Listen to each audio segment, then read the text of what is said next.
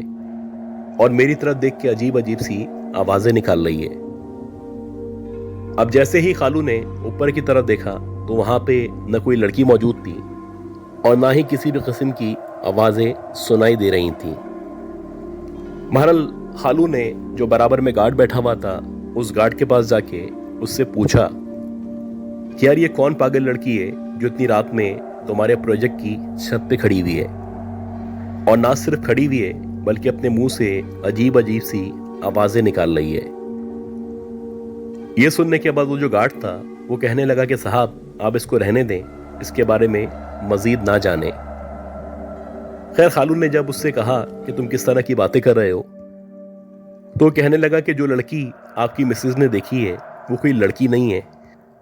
اس کے بارے میں کہا جاتا ہے کہ جیسے وہ چڑیل ہے یا پھر کوئی بدرو ہے جو اکثر چھت پہ لوگوں کو نظر آیا کرتی ہے، اور یہ آپ کی بیوی پہلی عورت نہیں ہے جنہوں نے اس لڑکی کو یا اس بدرو کو دیکھا ہے، بلکہ اس اپارٹمنٹ میں بہت ساری فیملیز ہیں، خاص طور پہ بہت ساری خواتین ہیں جنہوں نے اکثر رات کے اوقات میں اس کو چھت پہ ٹہلتے ہوئے دیکھا ہے۔ یہ سننے کے بعد جو میرے خالو تھے انہوں نے خالہ کو بتایا کہ اس بات کو نظر انداز کرو اور جو بھی تمہیں قرآنی آیت آتی ہیں وہ پڑھ کے گھر کی طرف چلو۔